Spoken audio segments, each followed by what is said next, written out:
The APF MP1000 is not a second-gen console that's often remembered. Alongside its predecessor, they can come off as uninnovative attempts to cash in on the video game market without particularly unique experiences to offer. I always had an affinity for the serial numbers of their games starting with MG. Makes them sound like weapons. The 1978 MiG-1010 is a multi-card, but more an example of reskins. Do you want a sea monster version of this game or a sci-fi version? At least it functions well enough. I have a preference for real-time gameplay, and games with that text cursor style movement like Nightmare Park can paint a picture that pacing and frame consistency are more important to me than frame rate. Though of course this also works with the visuals to create a feel.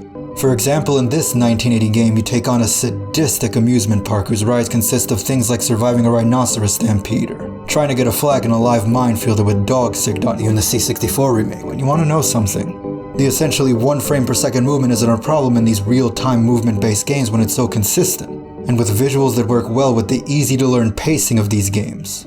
And this is gameplay that is lightning fast compared to what John and Patty Bell were doing the same year with games like House of Usher and Beneath the Pyramids. I think these games are great on paper but lack the speed that would make them palatable enough for my taste. And going into the odd turn-based action when finally faced with grunt enemies doesn't jive with the pacing for me. It just feels restrictive of my reflexes.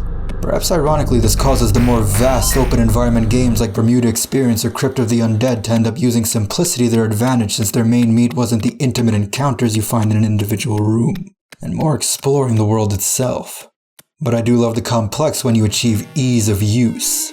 It was John Bell who was behind 1982's The Haunted Palace, thought to be inspired by the poem of the same name that in-universe The House of Usher is written by Roderick Usher. And this game seems to take place in mid to late December, so by die-hard rules you might consider it a holiday horror game. A first-person horror game for the Apple II and Atari 800 that has an interesting movement scheme where up, down, right, and left only face you, north, south, east, and west respectively. And then you press a separate button that always moves you forward. Lord Edward Stewart is a multilingual Oxford graduate in his 50s with an intermittent heart condition. After his first wife's suicide, he suffered a nervous breakdown and was institutionalized for a year. But upon his recovery, he remarried and has been living in a palace for 10 years when he sent his wife away to Boston and wrote her a particularly alarming letter, detailing how the housekeeping staff is down to a bare minimum as the rest have deserted. He doesn't know how long his elderly butler of 40 years can handle the increased work. The maid has organized herself a schedule of endless cleaning and their cat is missing. At night, the house seems alive. He hears the sounds of hurrying footsteps and whispered voices, but when he runs out into the hall, it's empty. Alongside a gardener and the head steward's wife, the people he mentions in this letter alongside himself are the 6 playable characters of this game, each with their own stats and even story advantages, like the elderly butler innately having access to more rooms than the endurance-filled teenage maid who starts with a knife. But what exactly has brought everything to this state? Well, months after sending his wife away, a charred body was found in the furnace, so burned they couldn't be identified. 2 weeks later, Lord Edward discovers an old house plan in the library revealing rooms that were sealed up when reconstructing the mansion after a fire before he was born. Wondering if it was in one of these parts of the house his miser grandfather's unrecovered gold was, he tries to chip away at the mortar that night and writes, with a last triumphant whack of the hammer, a major portion of the wall gave way, revealing the passage I'd seen on the map. I soon found myself in the musty, spider-infested passage and proceeded south. After walking just a few feet, I found the door. The passage must have been the remnants of an old hallway sealed up long ago. On entering the room, I first spotted a large old chest. Surely this must be where my grandfather had hidden his gold. Within a few moments, my elation had turned to horror as I turned my gaze to the far corner of the room. There, crouched beneath the sign of a pentagram, was the most loathsome creature I had ever seen. Its yellow eyes gleamed dully in the light of my candle, and its 7-foot-tall body was covered with sickly gray-matted coat of fur. Around it were strewn various skulls and human bones, and next to it was a stack of fetid, rotting entrails. I dropped my candle and was plunged immediately into total darkness. I flailed about and rushed blindly to escape. In my confusion, I rushed headlong into the thing and reached out to grasp its slimy fur. With a scream, I reversed my direction and found the door. In a stumbling flight of terror, I crunched into the hard stone and banged my head on a low overhang. After what seemed like an eternity, I lunged through the entrance to a moonlit room and rushed into the hall. I now sit in my room. The rain still beats upon my window and the image of that horror is still etched forever in my feeble mind. I can feel myself tottering on the edge of sanity. There are footsteps coming from down the hall. I can hear the sound of my first wife's voice calling me. The knob is slowly turning and my door swings ajar. For a moment I can see nothing but a dark shadow in the door. There's a brilliant flash and poised in the doorway I can see it. As I scream, I can feel my sanity leave me as the thunder shakes the helpless house.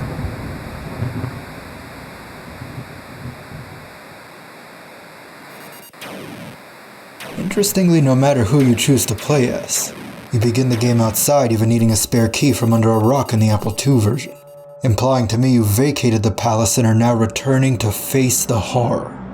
The movement is quite sluggish and can quickly fall behind the speed of your inputs, causing you to wait for it to catch up to your keystrokes. There's set points where you'll encounter seconds-long loading, which I'm forgiving of, but curious of the positions they're set to, like in the middle of hallways instead of at particular doors. This door-dense palace can feel quite unnatural to navigate since the game teleports you around the room at times when you look in different directions. Walking down a hallway one direction can work, while walking the opposite direction in the same hallway seems to unintentionally teleport you to an entirely different part of the palace. And there's no consistency to how close you should be to interact with anything. Of all the years of first-person games that came before this, I can't think of any of them that had these shortcomings.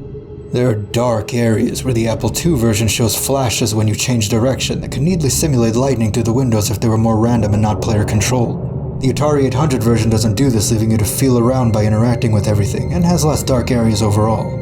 This version requires you to use a controller to move and interact with things, but also has a text parser and hotkeys it wants you to frequently use, like D to open a door or L to examine. The Apple II version neglects controller support and relies more on the text parser, which can be picky about what you type. For example, if you see a coffee-stained scarf and type get scarf, it won't work. You have to type out get coffee-stained scarf. The Apple II version has enemies like ghouls and vampires to take on in turn-based combat that funnily measures your attack and armor based on everything in your inventory instead of having to equip things. If you have a spear and pick up a sword, it adds the damage output of both weapons together to make up your attack rating. There's also what I'd call swarm-type enemies like rats and maggots, where you just want to look for an opening to escape as they can be overwhelmingly numerous. Though it can feel a little silly to be locked in place by them crawling all over you instead of also having the player agency to try to charge out of a swarm with your turn when they're already covering your body. This is also where the Atari version is particularly curious because the weapons are in the game but the palace is empty of enemies. Outside of the room Lord Edward found. Here you find the beast. And it's uninteractable. The room is unfinished on both platforms. You can grab the gold out of the treasure Tupperware, which results in nothing but a glitched text box, and if you try to examine it in the Atari 800 version, it crashes the game. It's presumed this would have been the ending of the game if they didn't decide to instead sell it so unfinished for $1982 US. But there is still a challenge for you to overcome. Can you actually solve the mystery, which as the manual states is a challenge for the hardcore hobbyist that may even involve outside research? And they did offer $500 to the first person to solve the mystery, making the interesting distinction that it's not necessary to win the game to enter the contest. When it comes to this game's visuals, it's nice to navigate the environment and see around, but I'm not sure how I feel about the enemies.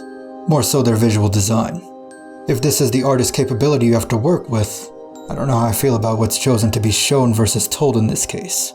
Graphical text games would draw the room or sometimes thing you're looking at without exactly drawing everything, allowing your mind to fill in quite a bit. And in this sense, ambiguity doesn't necessarily mean undetailed. Even a game of actual photographs or videos can make excellent use of visual ambiguity by striking the right balance of what to show and how. This can aid when confronted with a visual artist's capability. You of course have games like Shark Attack directly depicting something people worry of clearly using its excellent cabinet art to exude that horror and teach what to fill in on that sprite. But it also doesn't take much complexity to call upon some's memory to fill in the blanks of horror with building blocks from their memories. You might see how the insectophobic would feel about a game like Centipede. For me, it's the visuals of 1981's spiders.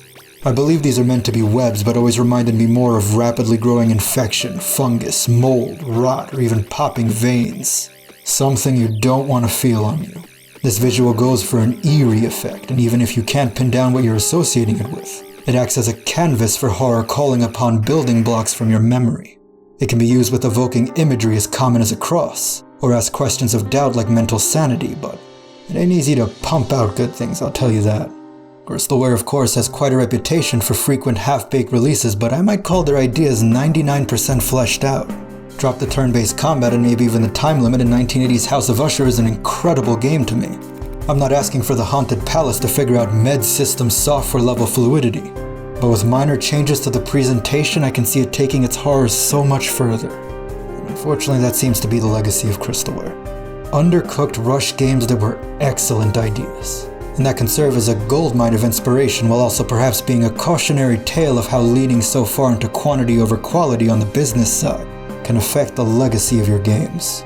The House of Usher and the Haunted Palace are often considered to be in a sort of trilogy with Glamis Castle, a game that has effectively been lost to time. It is described identically to the Haunted Palace, and those who indulge in Crystalware games wouldn't be surprised if one were near identically iterative of the other. But to come full circle to the MP1000, it's an obscure console. Many might similarly dismiss it as the kind of shovelware Crystalware is sometimes seen as. But it's not so obscure that it's completely forgotten.